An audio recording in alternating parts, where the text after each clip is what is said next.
బాలు, మీనాలను ఇక జీవితంలో మేము ఒకరిని విడిచి ఒకరు ఉండలేం అన్న పరిస్థితికి తీసుకొని వచ్చేస్తుంది షీలా డార్లింగ్. ఇక భోజనం చేసిన తర్వాత ఇద్దరు కలిసి వాకింగ్‌కొస్తారు.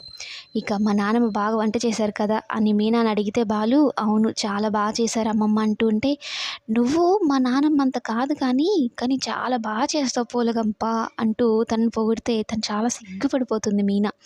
అంటే ఎప్పుడు తిడుతూనే ఉంటాడు గదా! రాక్షస బల్లి, పల్నాటి నాగమ్మ అని. అటువంటిది ఫస్ట్ టైం తనని పొగిడేసరికి చాలా సిగ్గుపడిపోతుంది మీన.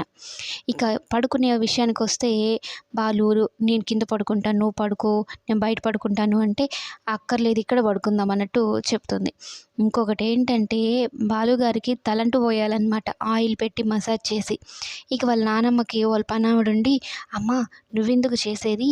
అమ్మాయి గారితో చేయిస్తే వాళ్ళిద్దరూ ఇనుము, అయస్కాంతంలాగా అతుక్కుపోతారు కదా" అని చెప్పడంతో ఇక షీలా డార్లింగ్ మీనాని పిలుస్తుంది. ఇక బాలు ఏమో భయపడిపోతాడు. తన చెయ్యి రఫ్‌నెస్ నాకు తెలుసు, నీకేం తెలుసు నానమ్మ అనుకోని భయపడిపోతూ, "వద్దు నానమ్మ నువ్వే చేయించు" అంటే, "మీ మొగుడు పిల్లల మధ్య మేమెందుకురా" అన్నట్టు వెళ్ళిపోతూ ఉంటుంది.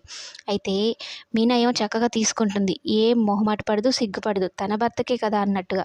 చక్కగా ఆయిల్ పెడుతూ ఉంటే ఒక చిన్న చంటి పిల్లాడిలాగా మీనాని చూస్తూ ఉంటాడు. "నీ చేతిలో నేను బలైపోవాలా" అన్నట్టుగా చూస్తూ ఉంటాడు. కానీ మసాజ్ చేస్తున్న కాసేపటికి బాలు మైమర్చిపోతాడనమాట. మామూలుగా తనకు తాగినప్పుడు హ్యాంగ్ ఓవర్ అయిపోయింది. ఏదైనా మంచి కాఫీ పడితే ఎలాంటి రిలీఫ్ వస్తదో అలాంటి రిలీఫ్ అనమాట. ఒక స్వర్గంలో తేలిపోయినట్టు అనిపిస్తూ ఉంటుంది బాలుకి.